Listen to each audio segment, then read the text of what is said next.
Saudara, dua kepala desa di Kabupaten Anambas melaporkan oknum penyidik di Mapolres Anambas sehubungan pemeriksaan mereka atas laporan dugaan pemalsuan surat tanah di Anambas. Mereka merasa diskriminalisasi atas laporan yang dilayangkan oleh anggota DPRD Kepri Bobi Jayanto. Menurut kuasa hukum, dua kepala desa Bukit Padi dan kepala desa Bukit Mampok, Kecamatan Jemajat Timur, Kabupaten Kepulauan Anambas, Dodi Fernando, saat dijumpai awak media di Batam Kota pada Selasa siang, dua kades tersebut telah dilaporkan oleh anggota DPRD Kepri Bobi Jayanto dengan tuduhan pemalsuan surat tanah. Objek tanah yang dipermasalahkan berada di Kelurahan Letung, Kabupaten Kepulauan Anambas dengan luas kurang lebih 4 hektar. Dari laporan yang dilayangkan oleh Bobi Jayanto terhadap dua kades tersebut, telah berproses di Polres Anambas hingga memasuki tahap persidangan di Pengadilan Negeri Ranai Natuna.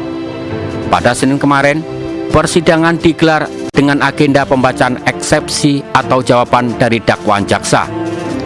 Namun menurut Dodi, perkara tersebut seharusnya diselesaikan secara perdata.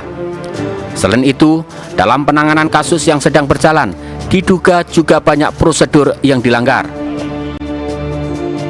Bahkan ke pengadilan, baru tahulah kami orang Satuan Reskrim Polres Anambas itu menunjuk pengacara lain sebagai kuasa dari M. Yamin dan N. Tamrin dengan Pak Tamrin. Jadi apa maksudnya si penyidiknya menunjuk pengacara orang yang sudah yang ada pengacaranya? Yang ditunjuk pengacara itu adalah tersangka yang diancam tindak pidana di atas 5 tahun dan tidak mampu membayar atau mencari pengacara. Maka negara melalui penyidik wajib menyediakan baru ditunjuk.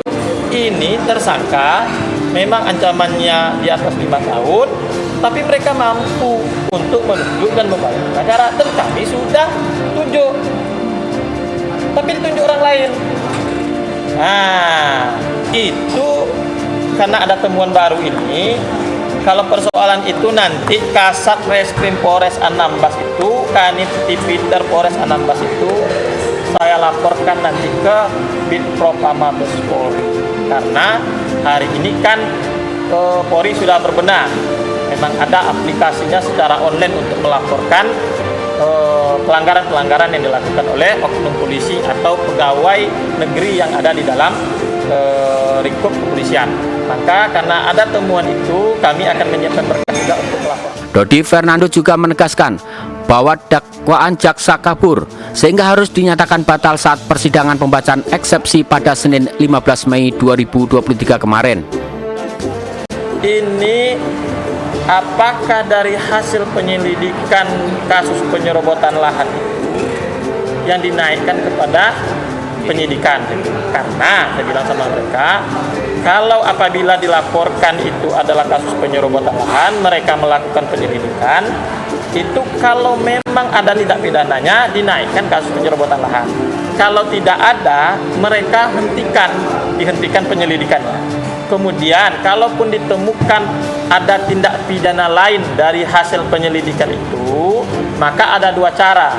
Satu, penyidik membuat laporan sendiri, LP-nya model A istilahnya. Nah, ternyata di sini kami lihat dasarnya itu LP-nya model B. Dan atas peristiwa itu kami laporkan ketika itu ke Irwasda Polda Kepri. Kemudian turun ke sana dan akhirnya memang ditemukan seperti itu. Diambil, dicaplok hasil penyelidikan pada laporan penyerobotan itu ditarik kepada kasus pemalsuan. Jadi kasus pemalsuan itu tidak ada sama sekali dilakukan penyelidikan, tidak ada sama sekali dilakukan gelar perkara. Tiba-tiba sudah naik saja kepada penyidikan. Nah, kalau saya nilai itu penyidik, itu patut wajar itu tuh diduga ada sesuatu hal yang menyimpang dari proses hukum antara penyidik dengan pelapor. Nah, atas dasar itu Dodi menjelaskan, oknum penyidik di Mapolres Anambas dilaporkan ke Propam Polda Kepri terkait dugaan ketidakprofesionalan, pemerasan dan kriminalisasi yang dilakukan oleh oknum di Satreskrim Polres Anambas. Kasus dugaan kriminalisasi ini sendiri sudah dilaporkan ke Mapolda Kepri di mana sejumlah pihak dari Satreskrim Polda Anambas telah diperiksa oleh pihak Irwasda Polda Kepulauan Riau. Demikian Putri Yulianti Amini melaporkan dari Batam.